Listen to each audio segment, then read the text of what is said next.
Hello and welcome to Operationally Speaking today. We are here with Tom Terranova of Quad A, and we're excited to hear more about Quad A and what they do in the ambulatory surgery and office-based spaces. But first, Tom, would you mind telling us a little bit about you and your time with Quad A? Sure, of course. Well, first of all, thank you for having me. I'm excited to talk to you and to your audience. I've been with Quad A since 2009. I originally came on as a director of government affairs, so I worked really kind of more with the policy side of things and where states were regulating office surgery or whether the federal government was putting forth initiatives with regard to Medicare. Then I moved into the accreditation roles as a director of accreditation. So I worked on all of our standards committees, our investigative committees, overseeing all of our teams that actually administer the programs, as well as running our surveyor training programs. And then moved into a COO position right around 2015, 2016. I took a brief hiatus from Quad A around that time to practice law, and then came back to be the CEO in 2019. So I've been in this capacity for going on 7 years now. Oh, wow. Well, congratulations. What, may I ask just what inspired you to seek your law degree?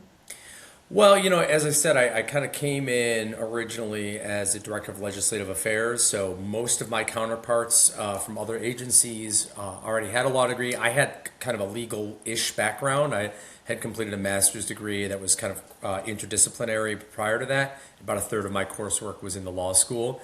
And so when I joined Quad A, as I sort of looked at my career path and what I wanted to make of it, I decided that I wanted to attend night law school, which is really fun if you have two young children and are holding down a director position.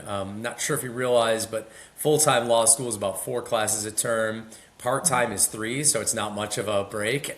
So you spread it out a little bit longer, so it took about 4 years instead of 3, but every evening after work until about 10 or 11 p.m. in the law school, those years are kind of a blur at this point.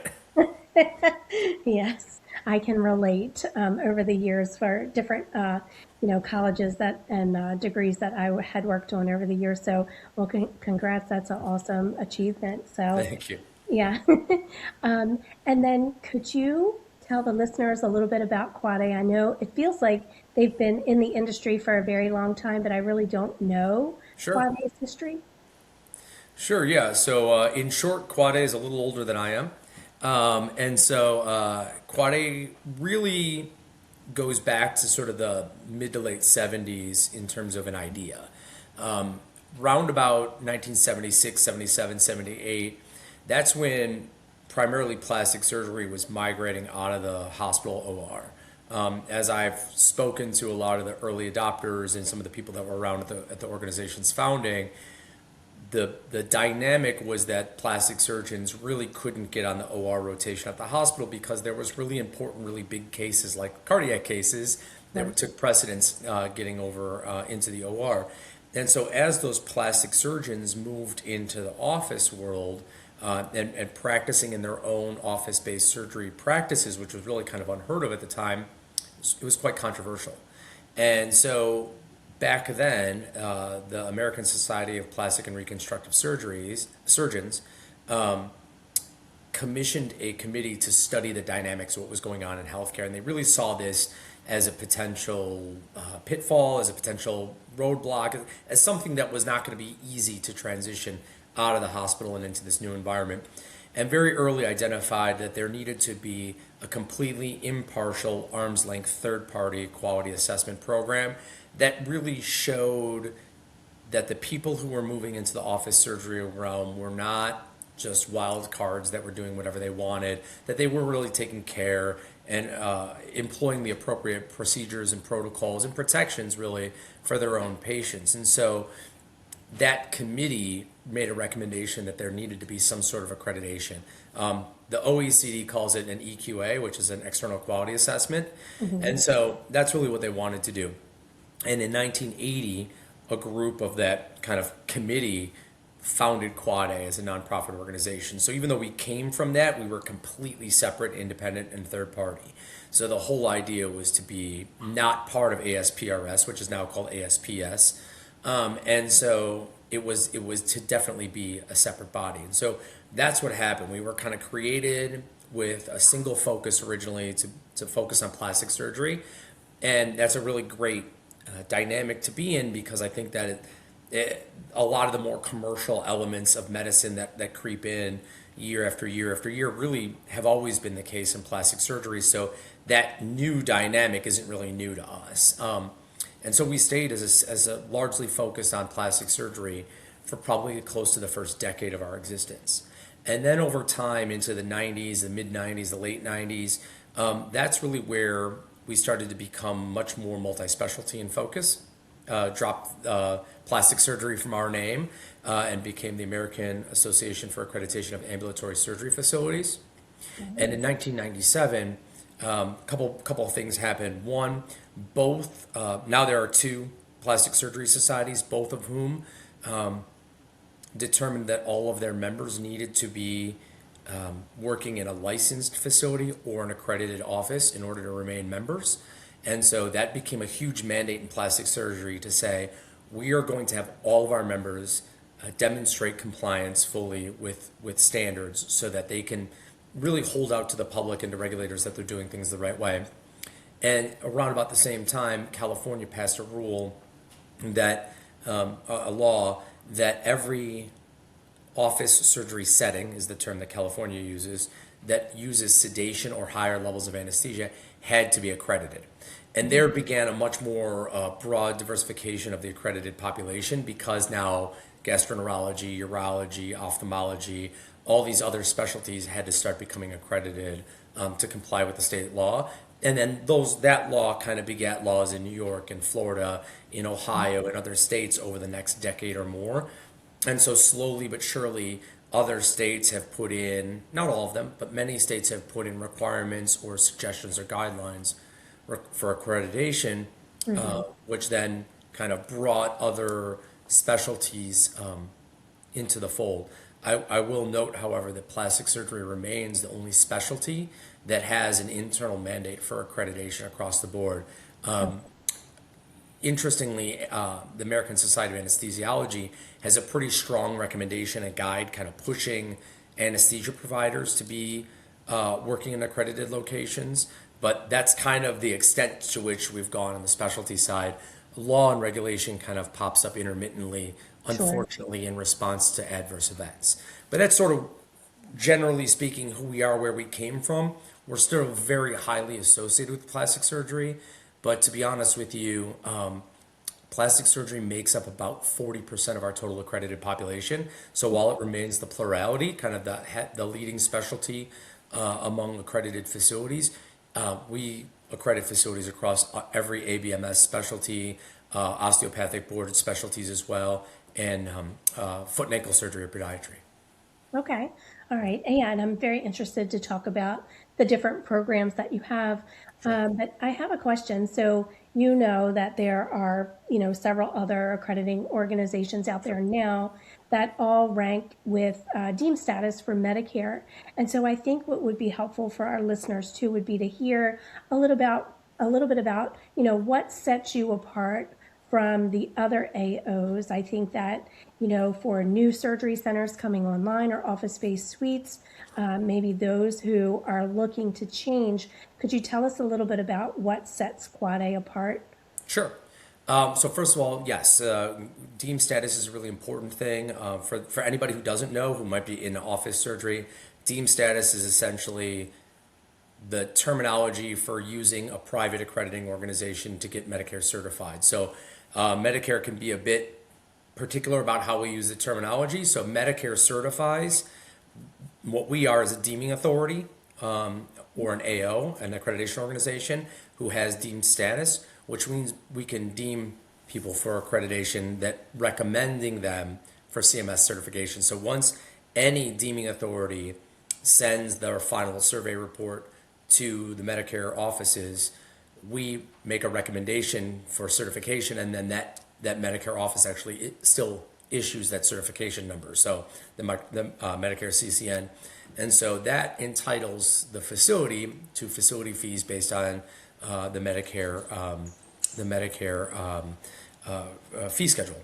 Right. Interestingly, Quad A has been a deemed status accrediting organization since 1997, around the same time as the California law came into effect. And we've been continuously deemed status for ambulatory surgery centers.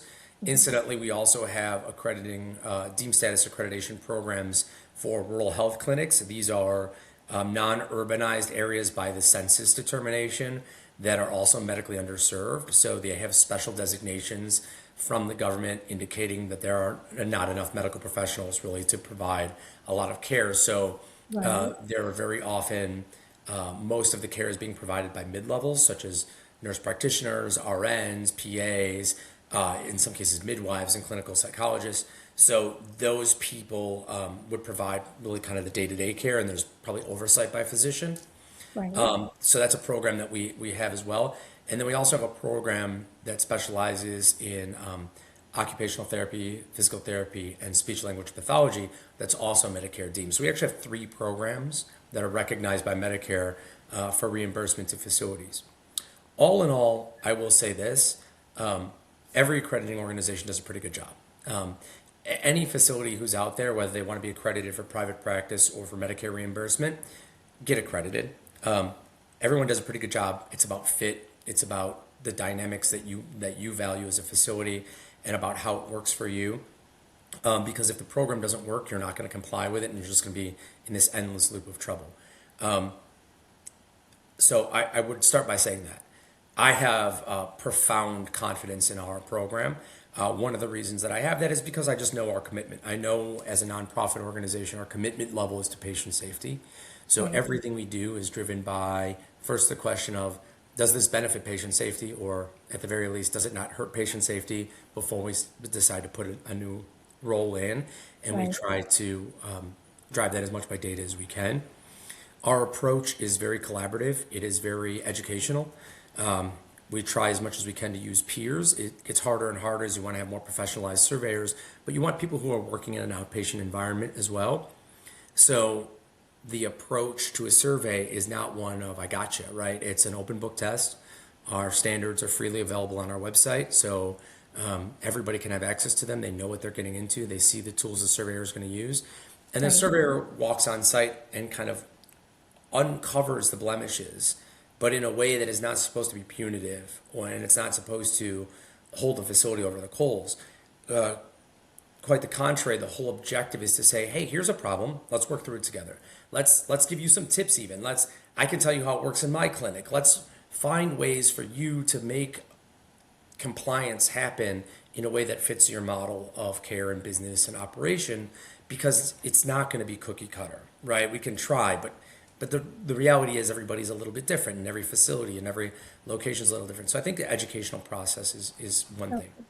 From a rigor standpoint, I think Quad A is really unique because we require 100% compliance. It sounds like it's a kind of a pain in the neck, but our niche market where we came from was with really small facilities. And as someone who runs a medium-sized organization, we all know how easy it is to come up with a really great plan, have a really great meeting, and then get super busy for 3 weeks and not actually, carry it through. Right. So what we want to do is we want to set facilities up on a solid foundation for continuous improvement and continuous compliance. The key is to be ready and compliant for your next patient, not for your next survey. Really, kind of who cares about us, right? Like, for facility cares about us because they want to do well on the survey, but it really matters to the patient that you're compliant tomorrow morning when grandma goes under the knife, right?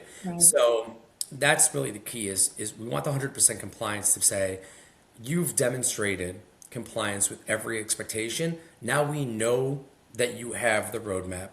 We know that your facility has the capability of complying, and now it's a matter of keeping that up.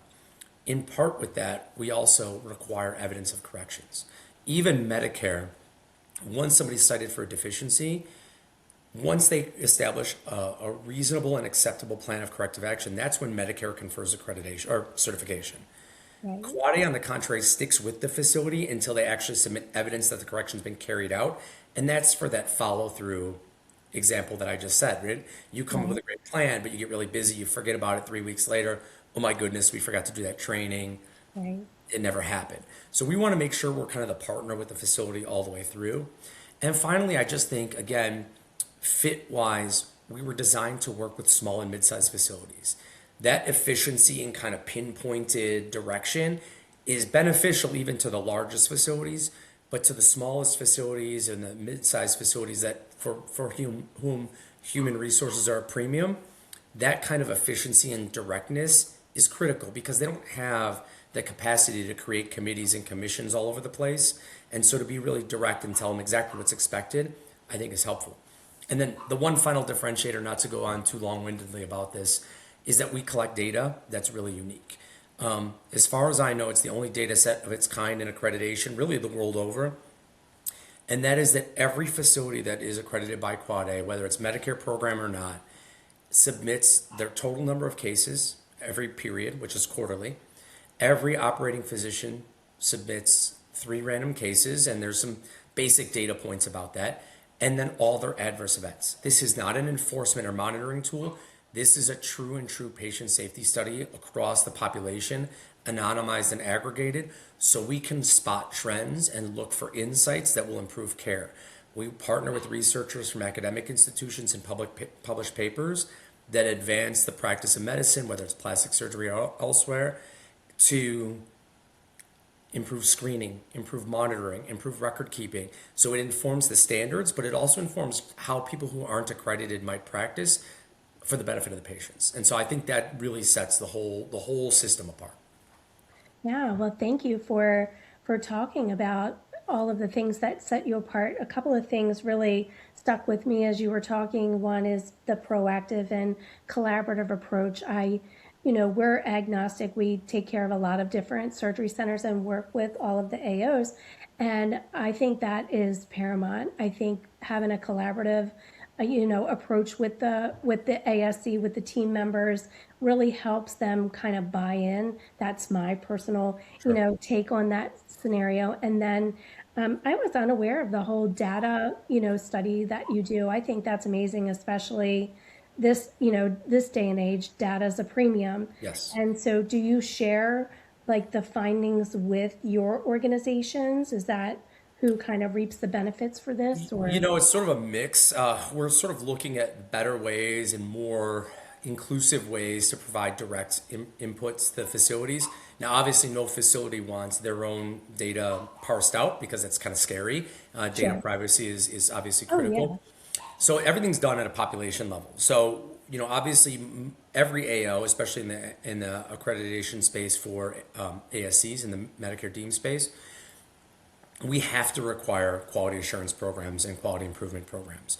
And so every organization, every clinic, every center is obliged to set up a quality assurance program and a performance improvement program. With that, we're looking at better ways to provide this aggregate data. So if that someone is looking to see, okay, what are my infection rates or whatever, they should know that as part of their internal data. But then we can look at comparative facilities or population level and say, okay, in the southeastern United States, we see infection rates at this much. So we're looking at more creative, better ways to bring that back to the facility. As of so far, we've been collecting this data since 2001, by the way. So it's millions of cases. Right.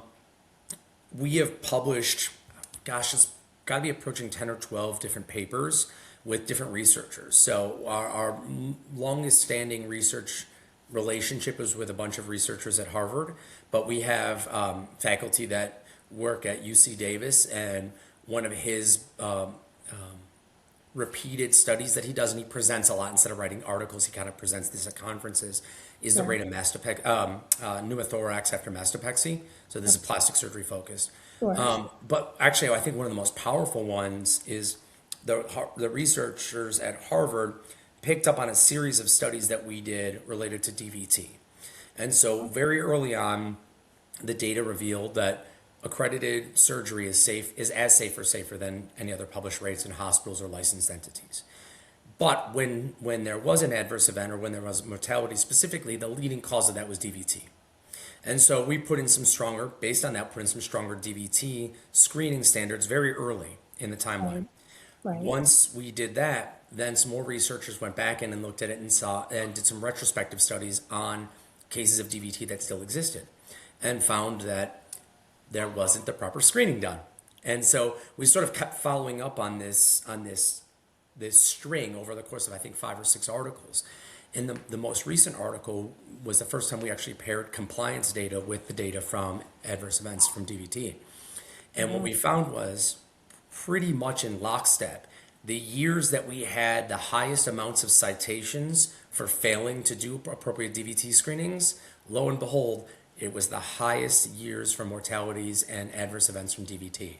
And the years where the citations dropped, meaning the facilities remained in compliance, DVTs dropped like a stone as well. So we couldn't develop causality because these are two completely separate data sets where we Right. can't say this facility was cited and also had an adverse event because that's not how they're intended to work. But what we Right. could see was a really incredibly strong correlation over 4 or 5 years. So I thought that was really Wow. one of the most powerful pieces of data that we've ever had. No, those are published in journals, and we try to get them back out to the facilities.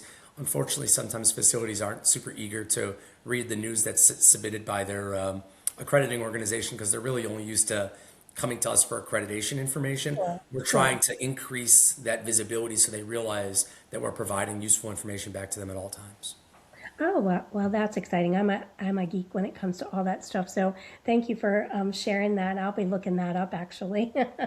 um, and so, with that said, and I heard you talking about, working with the small, the medium-sized facilities, and, as you know, over these last, decade, we're having more complex cases kind of Yes. being pushed out into the, out of the hospital into the ASC space, but then also some of our other less complex cases being pushed out of the ASCs for whatever reason and into that office-based space. Yeah. So I'd be interested to hear a little bit more about what the differences are, I guess, between your ASC program and your office-based program, because I know that office-based, accreditations in surgery, at least from our perspective, seems to be growing at more of a steady upward trajectory at this point. And so would love to hear about what your differences are, what you offer, to those smaller, office-based and then also your ASC Sure. clients. Yeah, sort of the short answer is, and I don't want to speak to other AOs, as I said, I think they all do a good job. But contrary to at least the approach I've seen from some of the other AOs, there is not this massive chasm between our office base and our ASC program. I mean, the whole point, while being reasonable and flexible for smaller practices, should be that once you're in the OR as a patient, there shouldn't be a dramatic drop off from a hospital OR or an ASC OR. So, we don't want to kind of have diet accreditation because it's an office space, right? We don't want to have accreditation light. The accreditation still needs to drive and sustain patient safety. And Right. so the differences between our program for office based and ASC is really rather minimal. Frankly, the areas where those programs differ the most are the ones that we think. Look, if we thought they were super important and drive patient safety, we'd probably incorporate those Medicare requirements into our standards, and sometimes we do. But Right. there are areas where the Medicare program is maybe blown out a little bit more expansively. And Right. so, and those I think are generally probably because the Medicare program, the federal regulations, sort of assume a level of structural complexity that's a little bit more akin to the multi-specialty ASC or hospital. So there are a few more, you need to develop a committee type of conversations, you need to develop a commission type of conversations. So, Right. what I would say about that is the difference between office based and an ASC for us, the emergency preparedness section is much more expansive and detailed in the ASC. That's not to say there's not emergency preparedness requirements in office based, Sure. but again, generally speaking, it's a team. The only people, all the people in the office space is probably the 3 people that work there, and it's a Right. lot different than having a multi-specialty ASC with 15 ORs, and you're Right. trying to bring people, deal with an emergency across departments, across large staffs. And so we try to balance rigor with being reasonable for that population. Medicare has some really specific things as well. Like, again, in the office world, there are infection prevention protocols that need to be employed. Medicare, I want to say it was 2010 or 2011, did this pilot study on infection prevention. That's when it was really a hot topic. Right. And they instituted this questionnaire, and it was a very specific questionnaire. So that specific questionnaire is only used in the ASC program, not in our office-based program, but that's not to say that it, again, there's still infection prevention and infection control standards, but that specific form is a very specific Medicare form. There are a few Right. other areas around governance, again, because they're assuming a much more complex organization than is typical in the office-based setting. Right. And then the other big one that I would say is the life safety code. Life safety code is by far the biggest departure. And so Medicare requirements for an ASC is requires a separate survey incidence with a fire safety engineer that checks the electrical and fire safety and ratings of the surfaces, the barriers up into the ceiling. It's a construction, requirement Right. that my understanding, I mean, they updated it, but that's a pretty comprehensive thing. I think they're on like the 2012 version of the National Fire Prevention Association codes. Don't Right. quote me on that, but I think it's around 2012 or something like that. Um, but again, in a small office setting that's probably in a medical condo building, evacuation's a lot different. The fire ratings are a lot different. And so that's another one of the big things. But as far as safety is concerned, as far as sterile processing is concerned, as far as the elements of care are concerned, they're really quite comparable. We try not to have a drop off in things like that. Oh yeah, no, I totally agree, and thank you for pointing that out. Because to your point, no matter if you're having the same procedure, same techniques, frankly, whether you're having it done in the hospital, Right. OR, ASC, or office based, but I agree with you that in the office based, it can be trickier because you have much less people wearing Hmm. multiple hats. So, you want to keep it safe. You want to keep your risk, infection control, quality, and safety all, having that patient feel really safe and comfortable coming into that, environment to have it done. And so I think it's important to kind of talk about that and make that distinction as you, I'm sure, are seeing more and more kind of office based, facilities come online. And even though some states don't require it, I know, we always recommend whether your state requires it or not, you should do that. You're meeting a higher level and standard of patient care for having it. And so, of course, we think it's important, and I know you do too. Well, I mean, I think you mentioned it, that these dynamics are a little bit different in an office surgery. And again, it's not about the safety of the care. It's really about the dynamics in the facility. And the I may be painting with a broad brush, but the typical office surgery is maybe one or two or three physicians.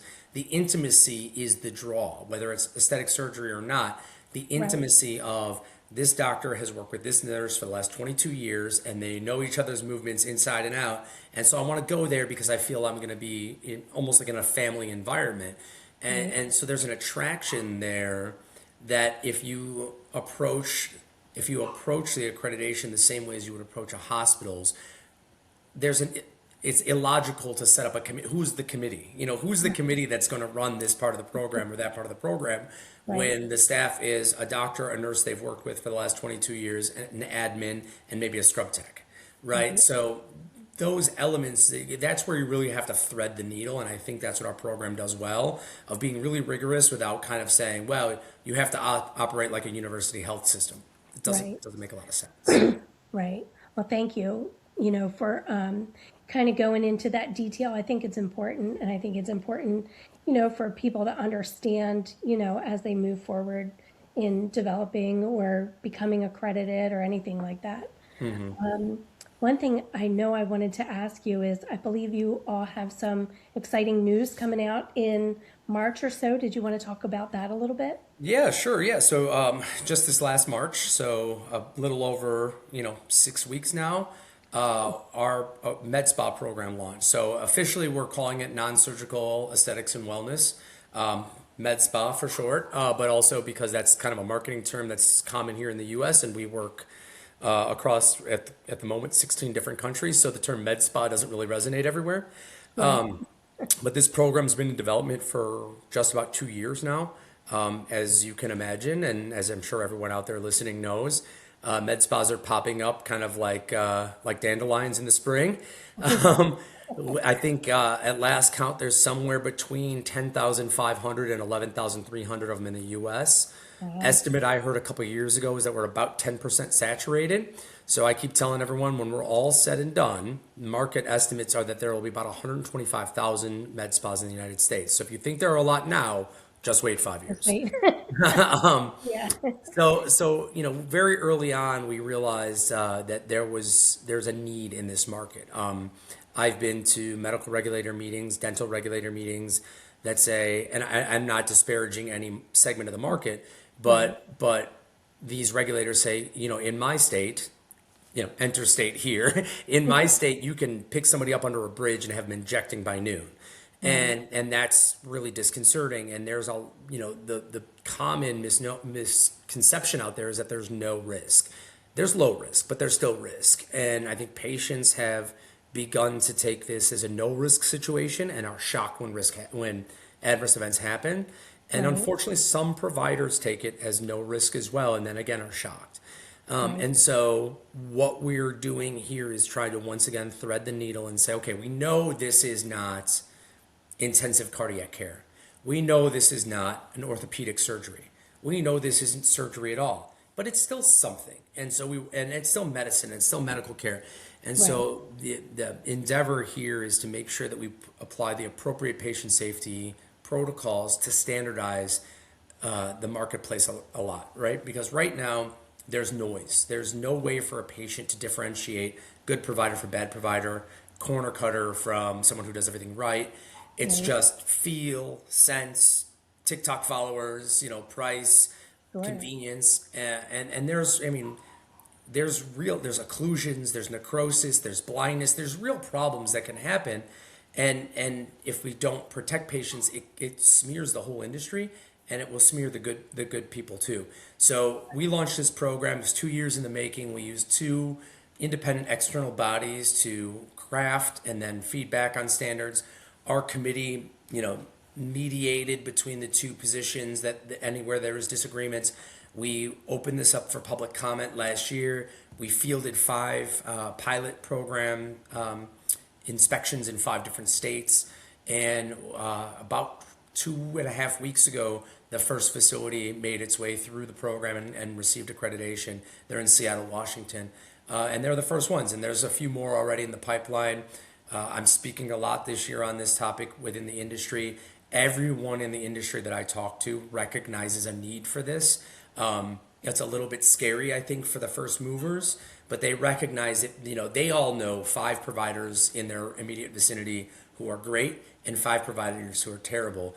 And the idea here is to make this a distinguishing feature that's recognizable to the public so that we can kind of moderate some of the less enticing, less admirable parts of the industry and make it really quality and safety focused.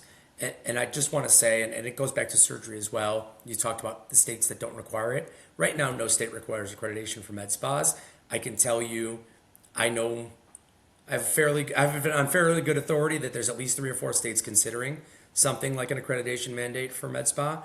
Right. It will be interesting to see which state is first. I'm sure people have their preconceived notions of who will be first. But many states don't require it for surgery. No states currently require accreditation for med spas. And I would encourage anybody out there who's thinking about accreditation or compliance in whatever way, don't be scared of it. Don't think about it as a negative. Don't think about it as a painful process. The entire process is meant to be a self-improvement process, an organizational development process, and a protective process. People are afraid that, some minor deficiency that's noted on some paper is going to come back to haunt them. But the reality is that's actually a really self-protective measure. As a lawyer, I can tell you a lot of times when people get themselves into trouble, people look to the record and they will say, did you do everything that you could? Did you do everything that was reasonable to protect your patient? And so to be able to look to an external quality evaluator and say, look, I am regularly inspected. I am regularly engaging an independent partner to tell me where I have little gaps, to find out where I missed something, to find out where staff turnover exposed something. And then we do everything in our power to correct it. We keep correcting. And that's a continuous improvement. And we're doing QAPI programs and we're doing, patient satisfaction surveys. We're doing all this stuff because that is what's reasonable and practicable for us to try to keep our patients safe.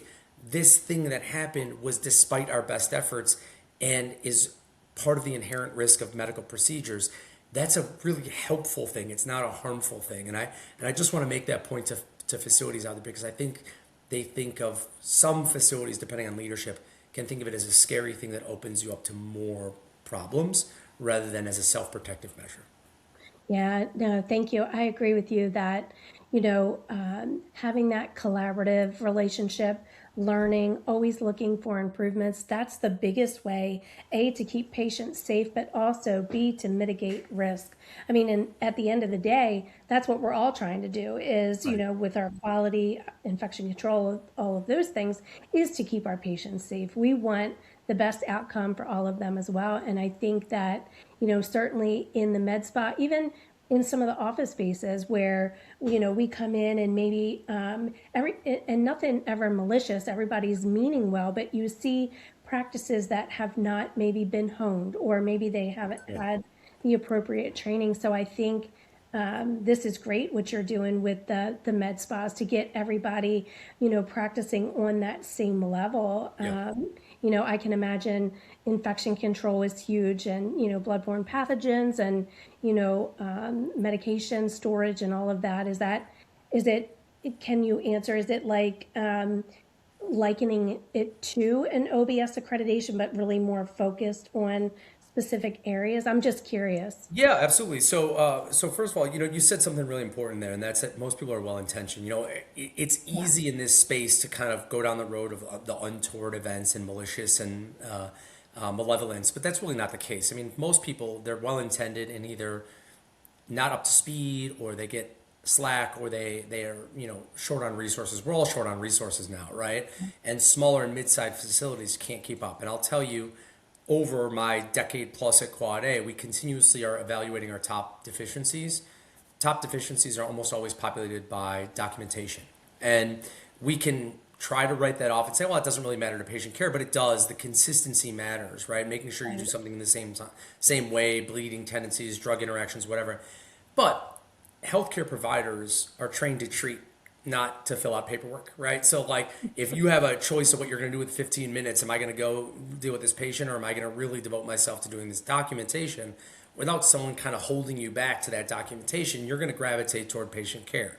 Right. And so it's well intended. It's trying to do the best for your patients and for your business, but it's not as protective. So I just want to reinforce that even there's innocent error that we are trying to correct. And one of the most common ones I see is you lose a longtime nurse, right? You lose that longtime nurse who's super efficient, who's been doing it for 35 years, who does 50% of what's on the accreditation manual, and you bring in a new nurse and they're trained up, but they maybe only do 30% of what's on the accreditation manual because they're just not up to speed with that other person, and the Right. medical director's lost track of it. So I want to touch on that because I thought it was really important. Yeah. Regarding the med spa program, I would say you're right on it. Drug handling, bloodborne pathogens, hand hygiene.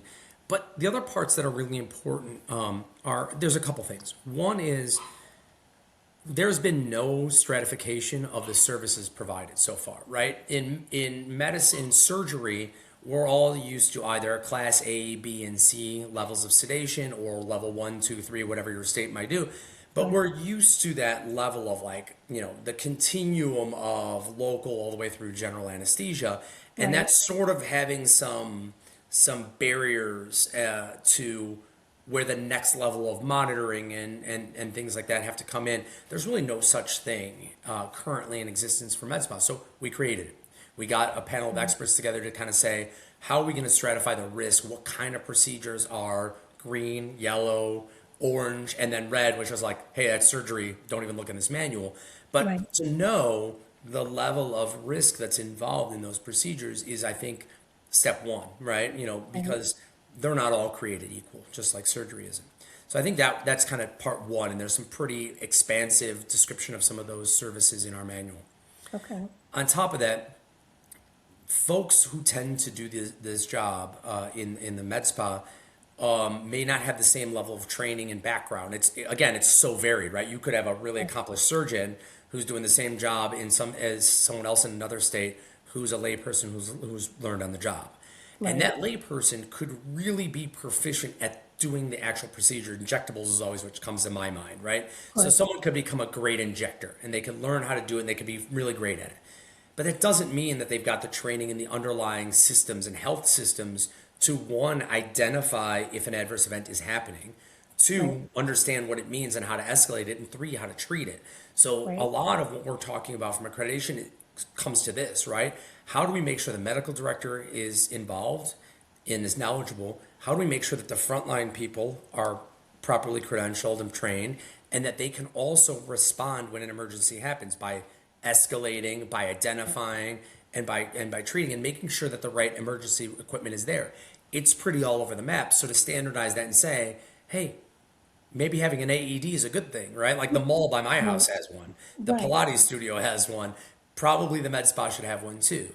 Right. And then things like that. So that Awesome. I think is the most important piece.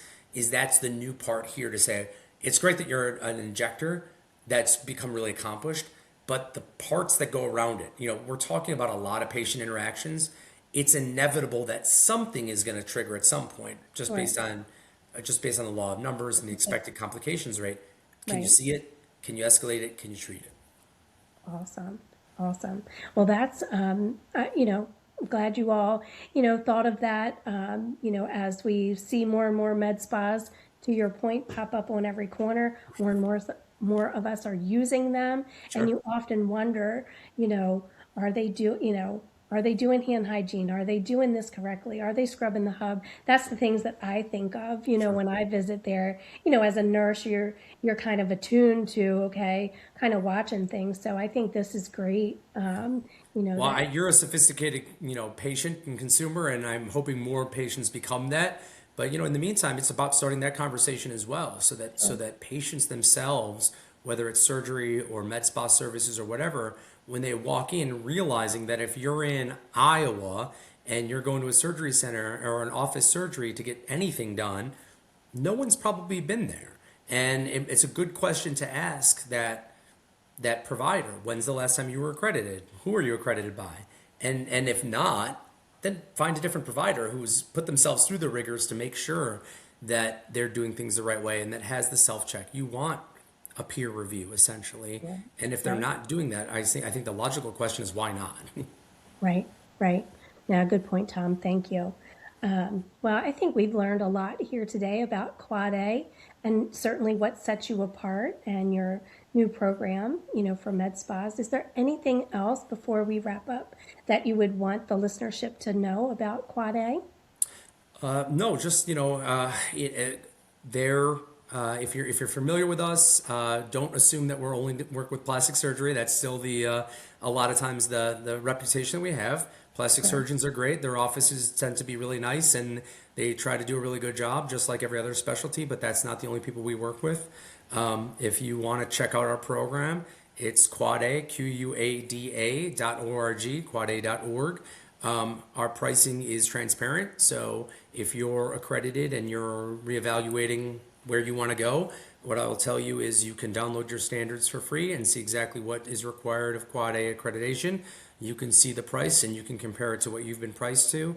I have the real rare privilege of being able to say that I believe that we have the strongest accreditation program and the most cost-effective program. Normally it's one or the other, but I truly believe that we kind of tick both of those boxes.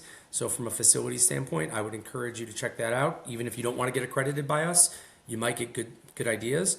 We have a newsletter. We have our own podcast, X, LinkedIn, Instagram, and Facebook. You can follow the organization. We do a lot of webinars. We have a lot of articles that we publish, blog articles, newsletter pieces, and we talk a lot about patient safety and accreditation. And tips for facilities that are struggling with one aspect or another. So I would encourage people to check those out and see if those resources are helpful for them. Absolutely. Well, thank you so much. And I hope that, those that are certainly interested in learning more about Quad A will go to your website, quada.org. Is that correct? That's right. Yep. Yeah. And then reach out to you all. So, Tom, I can't thank you enough for being a guest today on Operationally Speaking. And we look forward to talking to you again in the future. Thank you so much. Thank you.